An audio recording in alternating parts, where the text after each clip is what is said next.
uma alegria estar com os irmãos aqui. Meus irmãos, sem nenhum tipo de demagogia, realmente não era para a gente estar aqui com vocês, porque nós tínhamos um compromisso na nossa igreja do Distrito Federal. A convenção do Distrito Federal fez um evento em Caldas Novas de Goiás, e aí nós estávamos acertados com eles desde o começo do ano. Inclusive eu fui no mês de abril lá para uma espécie de pré-congresso para mais pessoas fazerem inscrições. Então era para nós estarmos lá em Goiás agora, em Caldas Novas, um lugar muito bonito, né? Mas aí eu estava vindo para cá, meus irmãos, para Jardim Guatemi, e aí eu falei assim para Deus: Senhor, eu estou muito contente de estar indo lá para o Jardim Guatemi, porque não estava nos meus planos, estava nos teus planos. Aí eu disse: estar na onde o Senhor quer que eu esteja, não tem lugar melhor. Então eu estou indo para onde o Senhor quer que eu esteja. Eu estou feliz por isso, falei para Deus. Porque, meus irmãos, apesar de nós íamos para um hotel, ficar lá no lugar, Caldas Novas, que as águas são calientes. Então os irmãos falaram que tem até uma piscina que cozinha ovo. É tão quente que é água. Isso eu não quero nessa piscina, não, meu Deus me livre.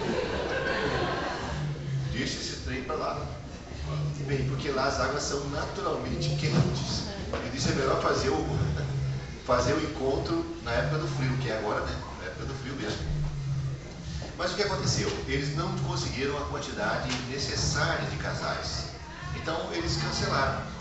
Aí eu disse: Deus, tem uma igreja preparada aí, que no desespero eles vão chamar a gente. Foi justamente quando a irmã ligou: pode ficar em paz, porque Deus mandou, eu ia aí mesmo.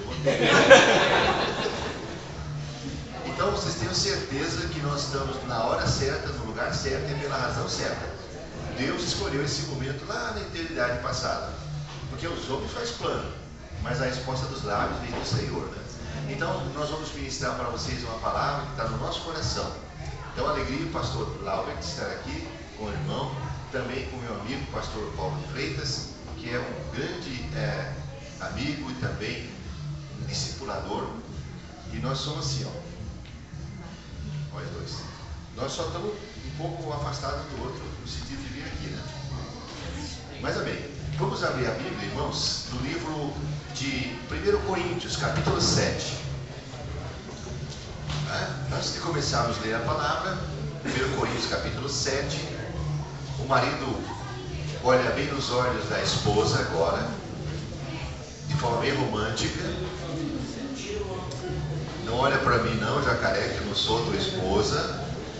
Está do lado aí, mano. Aí você olha bem nos olhos dela e diz assim: você é a mulher mais linda do mundo. Fala, nem que seja pela fé, irmão. Vai falando aí, meu filho. Você tem que falar, rapaz. Nem que seja pela fé. Porque a Bíblia diz que a gente vive por fé, viu? Não é por vista, não. Você também não está lá nessas coisas. Então vai falando aí que Deus proverá. Meus irmãos, eu e minha esposa, nós já somos casados há 33 anos. E nós temos 3 filhos. 3 filhos. Walter Neto, 32 anos, casado. Com a Renata, e eles têm um casalzinho de filhos, e eles vivem numa cidade muito longe do Brasil, chamada Mississauga, que é perto de Toronto, no Canadá, já há quase 10 anos. Então eles têm uma filha e um filho, a Rachel e o Daniel. Eles servem a Deus ali na igreja Assembleia de Deus de Toronto. Eles são uma bênção na nossa vida. Nós fomos lá no ano passado, eu e minha esposa, e podemos ver como eles vivem lá. Ele é um servo de Deus, a igreja que ele congrega é uma igreja brasileira, e também tem muitas igrejas lá. Nós temos uma filha, Priscila, que vive em Novo Hamburgo com seu esposo Marcos. Eles são da nossa igreja, o Brasil para Cristo, de Novo Hamburgo, e o Marcos é pastor também, um jovem pastor. Eles estão tentando ter um filho, até agora não conseguiu. Vamos continuar orando, né? Nós temos o Felipe, nosso filho caçula, que mora do ladinho de nós aqui em Mogi das Cruzes. Nós moramos em Mogi das Cruzes. Então ele também é casado, tem a esposa está esperando um bebezinho, vai nascer, se Deus permitir, em novembro, outubro, novembro. Então eu e minha esposa temos 3 filhos maravilhosos. E todos eles já são casados, viu, irmãos? E todos já foram embora, em nome de Jesus. Glória. Então nós estamos vivendo uma fase do casamento chamada síndrome do ninho vazio. Não sabe, né? É época que você fica liberto, assim, que Deus sobra mais um din-din. A gente sente falta dos filhos, só um pouquinho, depois já passa rápido. Quando chega as contas, a gente esquece rapidinho. Não, essa na verdade é uma outra fase. Os filhos são dados para a gente como uma herança do Senhor, sabe, irmãos? Mas realmente eles ficam por um tempo. Isso é importante nós pensarmos, porque os filhos nunca foram dados como substitutos um do outro. Sabe, nós começamos juntos e terminaremos juntos, é assim que tem que ser. Os filhos são uma herança que Deus dá para a gente, é uma bênção. É como se falasse assim, ó, é uma coisa à parte. Ele dá isso para você, e tem casais que não têm filhos, mesmo assim são família, do mesmo jeito. Então os filhos estão conosco e vão um dia para formar suas famílias, vão se casar. Então esse é o curso natural. Existem casais que passam momentos de dificuldade no relacionamento, e aí eles, para não se separarem, concentram o amor de um pelo outro nos filhos. E isso é um erro que você comete, porque um dia eles vão embora, e aí você não vai conseguir conviver com seu cônjuge, porque só represou o problema. Eu e minha esposa, nós temos pesquisado muito esse tema de família. E nossa agenda está super lotada. Nós não temos mais nenhum espaço esse ano. Nós, na verdade, já abrimos a agenda para o ano que vem. Então, estamos começando já a agendar para o ano que vem. Porque os pastores estão preocupados. Porque há uma quantidade muito grande de pessoas que frequentam a igreja e estão se separando, irmãos. Até pastores, irmãos, até pastores, tem acontecido isso. Então é um fato que está ocorrendo nos nossos dias. De cada 10 pessoas que se casam nos dias de hoje, 5 terminam o casamento em 2 anos. Antes isso ocorria em 7 anos. Até uma deputada lá na Alemanha tinha feito uma lei que, se passasse no Congresso, ia facilitar a separação dos casais. A lei que ela fez seria o seguinte: os casais vão ficar casados por 7 anos. Depois dos 7 anos, eles podem renovar por mais 7, ou então cada um seguir o seu próprio caminho. O que ela fez foi baseado naquilo que está acontecendo no mundo hoje. Então, não é mais 7 anos que as pessoas ficam casadas. Agora baixou para 2 anos. Então, quero que os irmãos entendam que as pessoas estão se separando mais hoje por várias razões.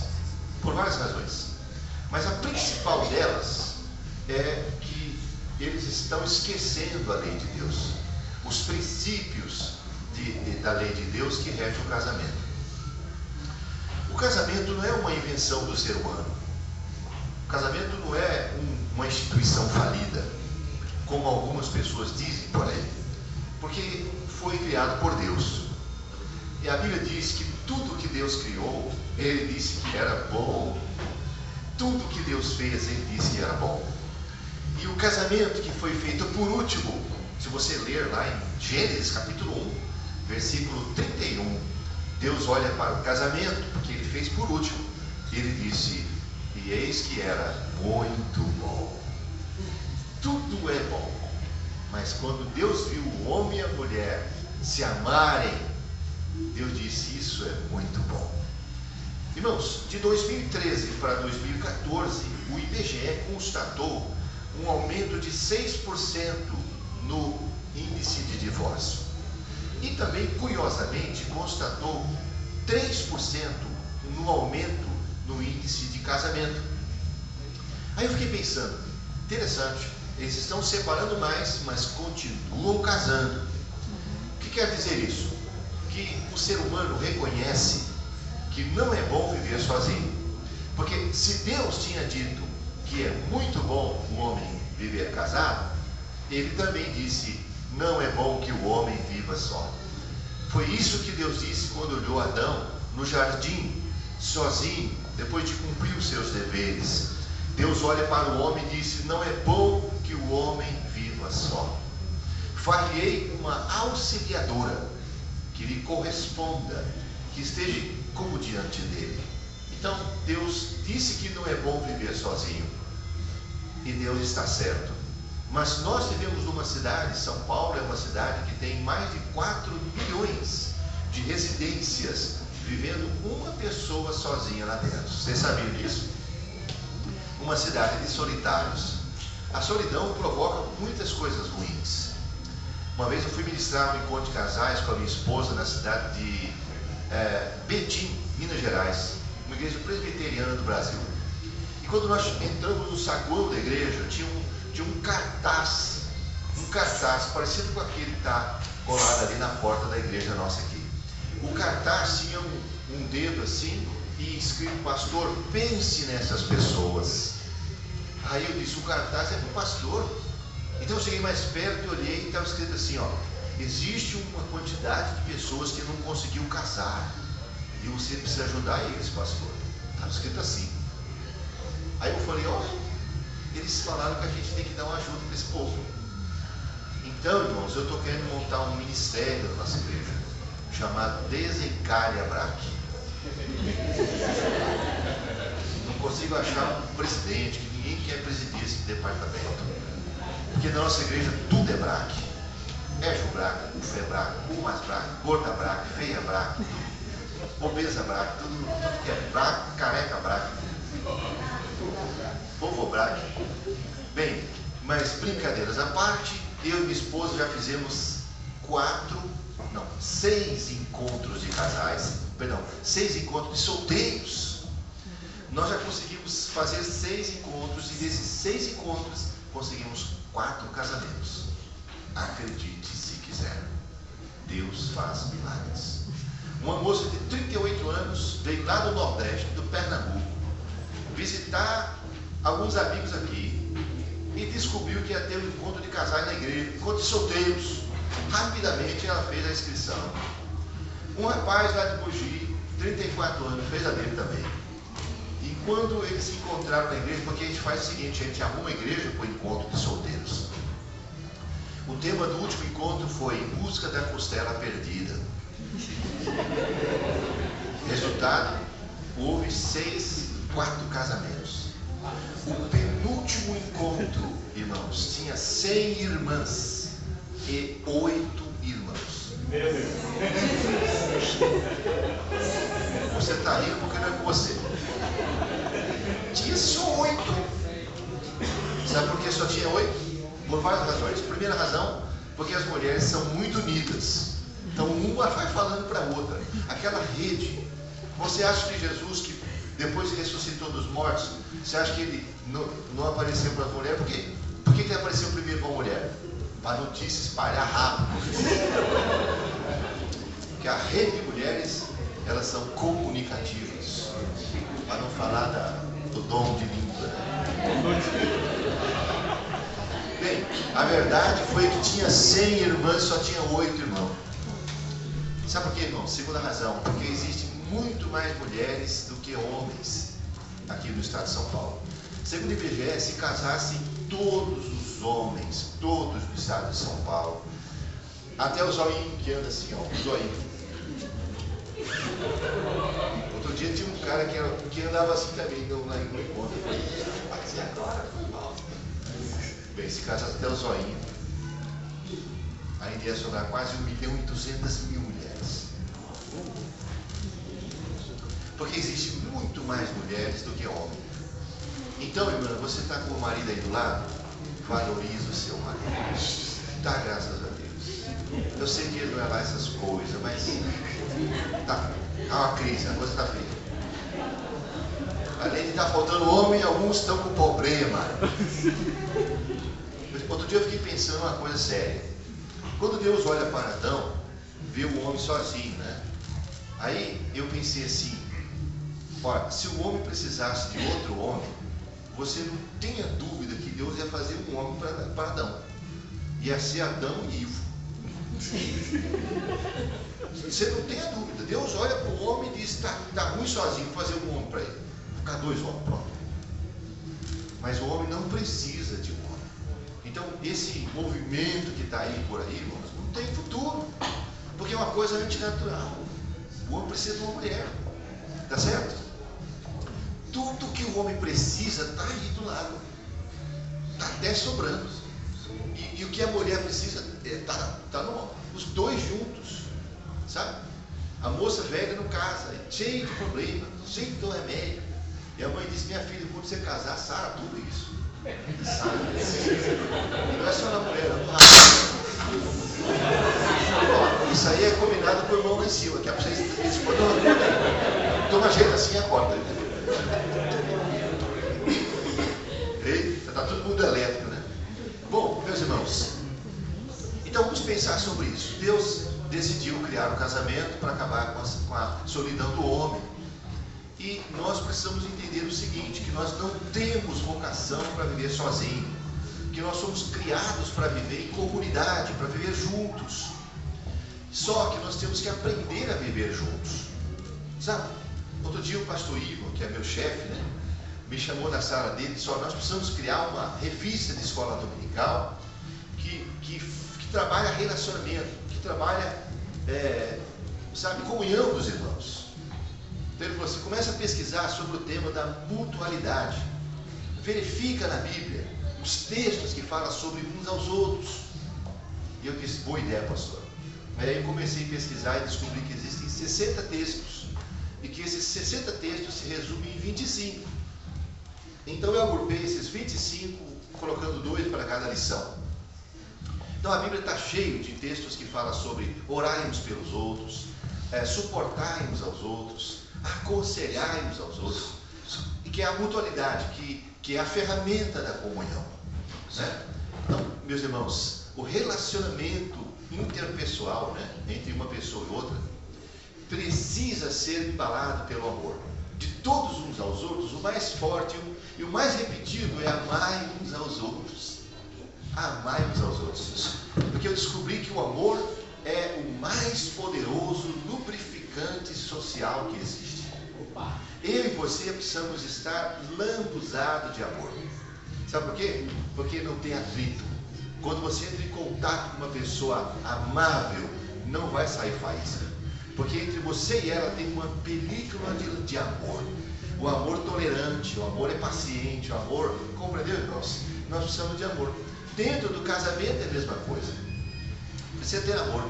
Ninguém deveria casar sem amor. Não há nenhuma chance do casamento vingar se não tiver amor. Porque o amor, meus irmãos, que dá para a gente condição de suportar as dificuldades, as lutas. Eu fiz uma pesquisa, meus irmãos, e descobri o seguinte, que existem muitos erros que os casais dos dias de hoje estão cometendo. Por isso que a maioria não estão conseguindo ficar casados no primeiro casamento. E o primeiro erro que os casais de hoje cometem, o mais grave, o primeiro de todos, é casar com aquele pensamento: se não der certo, separa. Esse é o primeiro erro. Sabe por que eu estou dizendo que esse é o primeiro? Porque não vai dar certo. Como assim?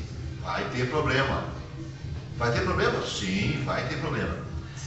A Bíblia diz assim, deixará o seu pai e a sua mãe e unir-se-á a sua mulher, serão os dois uma só carne. Ser uma só carne demora, meus irmãos, e é dolorido. Por que eu estou dizendo isso? Porque não existe crescimento sem mudança, não existe mudança sem dor. Não há crescimento. Quando uma pessoa casa, precisa mudar. Tem que mudar. Senão não vai ser possível ficar casado. A pessoa solteira, os pais que supriam suas necessidades. Então ele tem que mudar e ela tem que mudar para os dois juntos formarem uma só carne. E aí o que acontece muito é que as pessoas não querem mudar, querem continuar desse jeito. Então nós vamos ler no livro de 1 Coríntios, capítulo 7, versículo 1.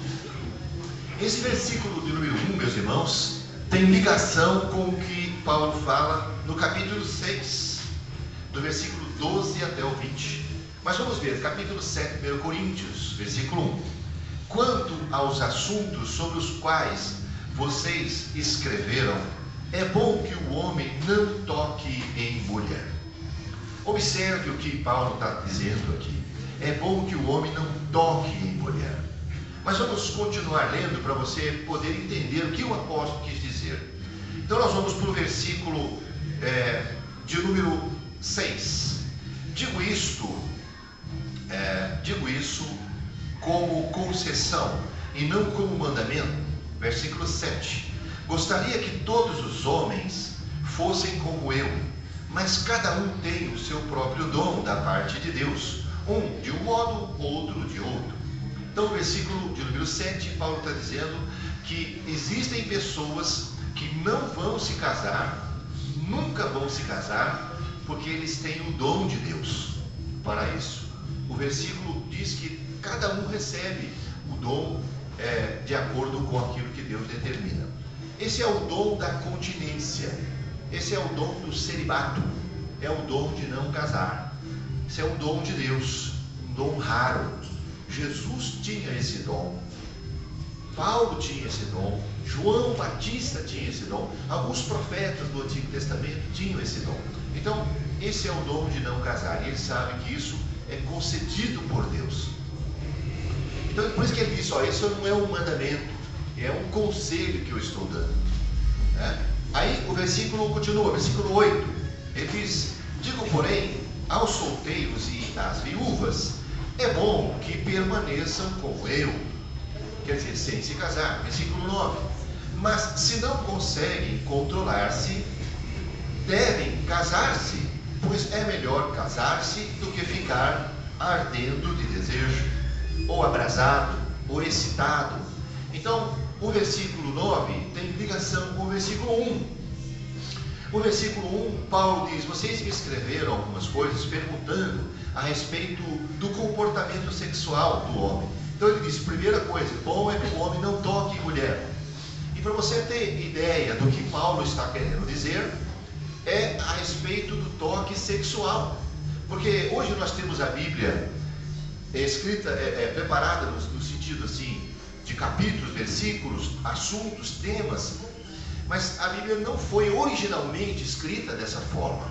Ela foi escrita como se fosse um romance, né? É tudo direto, sem parada nenhuma. Então foi escrito direto, um assunto já ligado ao outro. Por isso que o versículo 1 do capítulo 7 tem ligação com o capítulo 6, versículo 12 em diante, que eu quero ler com vocês a partir do verso 16. Vocês não sabem que aquele que se une a uma prostituta é um corpo com ela? Pois como está escrito, os dois serão uma só carne. Versículo 17, mas aquele que se une ao Senhor é um espírito com ele. Então, ele está começando a falar de coisas espirituais muito profundas aqui. Então, está dizendo, você que é nascido de novo, que tem o Espírito Santo, não pode ter um relacionamento íntimo, sexual com uma pessoa que não é o seu cônjuge.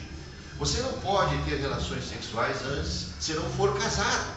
É basicamente isso que ele está dizendo, porque o versículo 18 ele diz, fujam da imoralidade sexual. Todos os outros pecados que alguém comete, fora do corpo os comete. Mas quem peca sexualmente, então peca contra o seu próprio corpo. Então o versículo 1 do capítulo 7 está falando a necessidade da pureza do jovem crente, do homem de Deus, da mulher de Deus, que é solteiro. Então ele está dizendo, o toque aqui é o toque sexual. Não é o fato de você encostar numa mulher, dar a mão para ela, ou cumprimentá-la, ou abraçá-la, mas é o toque sexual. E aqui, na verdade, é uma advertência, meus irmãos, por causa do que está no versículo 10. Veja o que está no capítulo 7, versículo 10. Porque aqui tudo está ligado. Eu tenho estudado esse capítulo aqui com muita atenção, e Deus me permite ver algumas coisas. Então o versículo 10 diz, aos casados dou esse mandamento, não eu, mas o Senhor, que a esposa não se separe do seu marido. Verso 11, mas se eu fizer, que permaneça sem se casar, ou então reconcilie-se com seu marido, e o marido não se divorcie da sua esposa. Então é interessante como que Paulo insere dentro de uma série de conselhos sobre o casamento esse assunto do divórcio. Diga comigo assim: porque o divórcio começa no namoro. Então o versículo 1 ele está trazendo advertência. Isso aqui é muito bom para os jovens da igreja, os solteiros que estão namorando. Eles não podem ter relações sexuais, porque o relacionamento sexual traz muitas confusões. Uma pessoa não sabe se é amor ou se é atração, desejo físico quando tem relações sexuais antes de se casar. A mente fica confusa. Há uma ligação de alma muito forte. Então tudo tem um tempo certo para ser feito. Por isso que ele cita no versículo 10 a possibilidade de divórcio. Isso ocorre em razão das pessoas terem começado tudo errado. Então, no versículo 1, Paulo fala a respeito da pureza, a necessidade da pureza. No versículo 8 e 9, ele fala que seria bom a pessoa permanecer solteira. Interessante, lá em Gênesis capítulo 2, versículo 18, Deus diz: não é bom que o homem viva só. Né? E aqui Paulo diz: é bom você viver só. Aí ele diz isso por causa do que ele escreveu mais à frente. Vamos ver 1 Coríntios 7, versículo de número 28 agora. 1 Coríntios 7, 28. Por isso que a gente sempre tem que ler a Bíblia considerando o contexto, considerando todo o texto. Não pode ler só um pedacinho aqui e um pedacinho lá. Veja o que ele escreveu no versículo 28 do capítulo 7. Diz: mas se vieres a casar-se, não comete pecado. E se uma virgem se casar, também não comete pecado. Mas aqueles que se casarem enfrentarão muitas dificuldades na vida, e eu gostaria de poupá-los disso. Então, vejam os irmãos, por que razão Paulo estava dizendo: esqueça esse negócio de casamento. É porque ele estava dizendo: vocês vão ter problemas. Lembra o que eu tinha falado para vocês? Que o erro número 1 que os casais dos dias de hoje cometem é casar com essa filosofia que existe no mundo, que se não der certo, separa. Essa é uma filosofia ruim e errada, porque provavelmente não vai dar certo por causa da diferença que existe entre eles.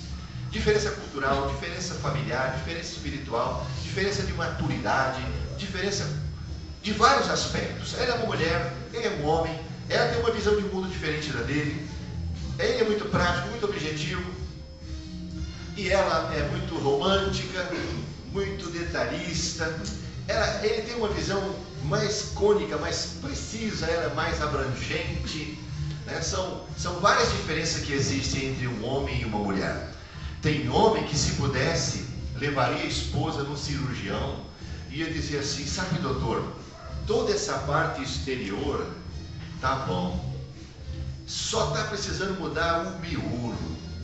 Será que o senhor não tem um miolo de homem para colocar na minha mulher?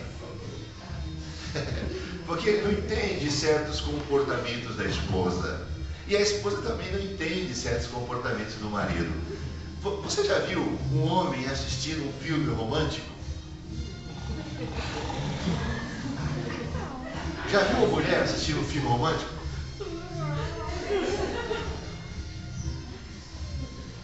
Porque é mulher. Toda mulher gosta de presentes, de palavras carinhosas. Toda mulher precisa de muito carinho. Não é verdade, irmãs? Sim. Sapato, carinho, bolsa, carinho, perfume, muito carinho. Então, meus irmãos, a diferença que existe entre uma mulher e um homem é muito grande. Então, eu costumo dizer que as mulheres são incuravelmente românticas. Não tem cura, né? Chega no dia dos namorados, no dia do aniversário de casamento, elas ficam esperando alguma coisa. No dia internacional da mulher, no dia espacial da mulher. Esse não tem ainda. Só está faltando isso, espacial. Então, ela fica esperando, mas aí um sujeito diz assim: eu até acho bonito flor, sabe? mas na minha cabeça não dá certo comprar flor, porque esse trem vai puxar tudo. Isso é caro, rapaz. E eu gosto de coisa boa. Vou comprar um buquê de 2 rosinhas, 3. E aquela bem boa mesmo, custa R$200, mano. E o pior é que vai murchar, vai estragar tudo. Ô fariseu, a flor não é para você, viu? A flor é para ela. Então, a mulher tem uma visão diferente. Aquela, pegar aquele buquê cheiroso, já ganhou a noite, mano. Então isso aí é a diferença que existe, né, para o homem e para a mulher. Por exemplo, o dia que o pastor Paulo fizer aniversário, não traga flores para ele, irmãos. O pastor não gosta de flores. Traga corolla, traga coisas assim, ele gosta muito. Sapato cromo alemão, ele gosta dessas coisas. Agora, mas socorro para trazer flor, muita flor, né? E outras coisas mais além da flor também, que a irmã também gosta de outras coisas. Como, por exemplo, joias de ouro, perfume branco. É verdade. O irmão falou assim, minha esposa está precisando, eu vou dar uma panela de pressão para ela está precisando muito. Já vi que o negócio dela está feio. Não faça isso. Você compra um presente pensando nela. Talvez até pode ser uma panela de pressão, mas tendo uma coisa especial lá dentro. Aí ele diz, feijão, pastor? Isso é uma vergonha. Bem, meus irmãos, o texto sagrado que o nosso irmão colocou lá, 1 Coríntios, capítulo 7, versículo 28. Paulo desencoraja as pessoas a casar. Ele não esconde isso. Aí nesse texto ele diz a razão de tudo isso. Mas ele diz, olha, se você casar, você não está pecando, não está cometendo nenhum pecado. E, na verdade, eu só queria lembrar você de um pequenino problema. Ele diz, vocês vão enfrentar muitas dificuldades na vida. Na verdade, irmãos, o texto sagrado diz assim, ó. A palavra que aparece no original é tríplices. Tríplices é a palavra traduzida para nós como tribulação, como aflição, como dificuldade, aperto, opressão. É como se você falasse, você vai ser espremido, vai passar por uma peneira. Isso é tanto homem como mulher. Sabe por quê? Porque os jovens eles são muito folgados. Os jovens são folgados. Porque os papais e as mamães fazem tudo por eles. Tudo. A mãe acorda de manhã, o menino, fofinho, levanta. A mãe já fez o café, o seu lanchinho. Vai pro trabalho. E ele levanta resmungando ainda. A mãe faz tudo por ele. A moça, meu irmão, não lava um prato, não lava uma xícara. A mãe faz tudo por ela. Ela é formada em faculdade, ele também. Mas eles se casam, como eles se amam, né? Aí quando chega no primeiro dia, ele olha para ela e diz, e aí, pode ser ou está difícil? Ela olha para ele e diz, como é que vai ser? Porque quem fazia tudo era o papai e a mamãe. E agora eles ficam esperando um pelo outro. Tá certo? Irmãos, vocês não sabem, mas no dia que o pastor Laubert faz um casamento, ele termina o casamento com essas palavras: como início do Evangelho, eu vos declaro casados, marido e mulher, em nome do Pai, do Filho e do Espírito Santo. Amém. Ó, está tudo muito bem, está tudo maravilhoso. Mas quando ele fala amém, meus irmãos, acontece uma coisa no mundo espiritual. E quem sente isso? A mãe do noivo e a mãe da noiva. Porque quando ele diz amém, as duas velhas sente na hora. Interessante. Mas é bem na hora que ele diz assim, amém. Sabe por quê? Acontece um manto no mundo espiritual. Tem um anjo com a tesoura desse tamanho, esperando o pastor terminar e falar amém. Porque quando o pastor diz amém, aquele anjo corta o cordão umbilical que prende aqueles jovens aos seus pais. Entendeu? Aí quando o pastor diz amém, diz assim, acabou. No mundo espiritual, cortou. Diz amém, o anjo, tchan. E quando o anjo faz tchan, a velha.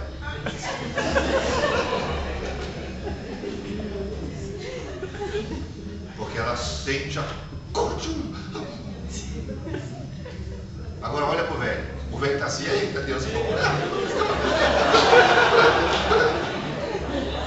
Ele fala assim, ele consegue segurar, ele fala assim, cara, tô sentindo mais leve, só um peso assim, uma coisa, vou descarregar mesmo. Tô liberto.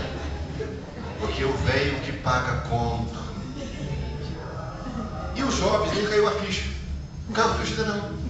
Começa a cair a ficha quando o rapaz chega em casa com o seu carrão. E ele vê na garagem, saindo pela janela da cozinha, uma nuvem preta. E inundando toda a garagem. É a mulher dele cozinhando, fazendo uma coisa lá.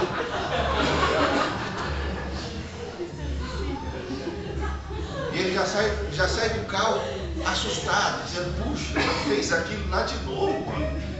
Eu não aguento mais comer aquilo, não aguento mais. Vou pedir o divórcio. Ah não aguento. Quando ele chega dentro da cozinha, ele vê um fogão todo preto. Ele vê uma panela preta no meio do fogão. Aquele óleo para todo lado. Dentro da panela preta, uma coisa preta se mexendo assim. Ela diz, eu fiz igualzinho da Palmeirinha.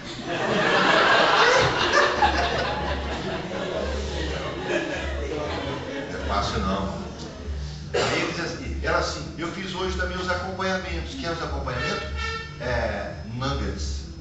Ela diz, só que hoje é sabor artificial de bacon. Ele diz, eu já falei pra você, não faz mais nuggets.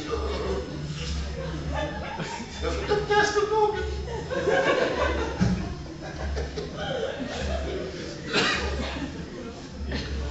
Irmão, eu falo sempre para os rapazes novos de casado, isso faz parte do pacote, irmão. Você tem de comer pela fé. Tem de comer pela fé. Faz parte. O meu filho caçula já ouviu isso umas 300 vezes. E um dia ele foi provado.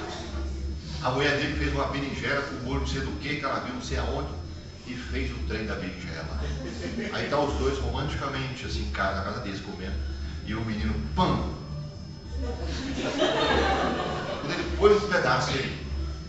Aí ele ouviu aquele balãozinho falando, come pela fé.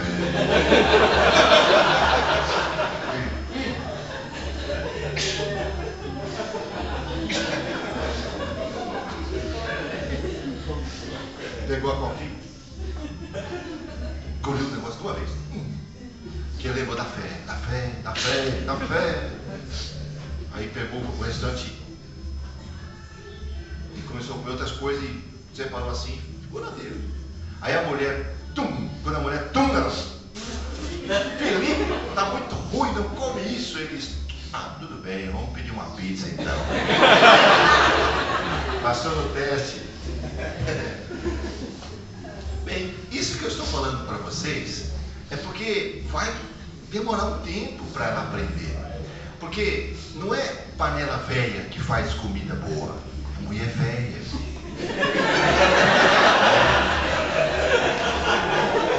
Não é nova a sua graça. Não é experiente, verdade? Então, vou dar um conselho, ó. Come pela fé. Quando a coisa estiver feia, você chega em casa e fala assim, hoje você não vai cozinhar. Nós vamos comer fora porque você merece. Você merece esforçada. Fique esperto. Tudo isso aí faz parte, né? Então, o que o apóstolo Paulo está dizendo aqui, ó? Se você casar, não está pecando. Mas eu só quero lembrar você das angústias da carne. Jesus disse, aqueles que ouvem a minha palavra e colocam em prática, é como um homem prudente que construiu a sua casa sobre a rocha. Então, caindo a chuva, soprando os ventos, transbordando os rios, você tem que pensar. Jesus está dizendo que quando você ouve a palavra, você tem resistência para os problemas. E ele mostra, ele ilustra que cai chuva por cima, sopra os ventos pelos lados e transborda os rios por baixo. Não sei se você já viu o que é transbordar. Minha mãe morava no interior e um dia ela acordou assustada e quando pôs os pés para fora da cama, botou direto na água. Porque estava uma água preta assim, o chinelo dela boiando assim. Porque saiu pelo ralo. Deu uma tempestade muito forte. E aí inundou tudo e veio tudo pelo ralo e encheu a casa terrível. Então, quando fala transborda é porque vem por baixo mesmo. É luta de todo lado. Então, meus irmãos, mas se a casa está sobre a rocha, a casa é uma representação da família, do casamento, da pessoa também. Então ele está dizendo, ó, vocês precisam se preparar. Como se preparar? Construindo a casa em cima da rocha. Eu fiquei pensando naquele homem que construiu a casa em cima da areia. Ele fez uma casa, mas ele sabia construir. Mas qual foi a diferença do outro para ele? A diferença é que o outro pensando no futuro. Ele pensou só naquele momento, só escondeu um pouquinho agora. O outro não, ele pensou mais para frente. Vamos investir um pouco mais, porque estamos pensando na frente. Então isso é uma coisa, prudência, né? A prudência.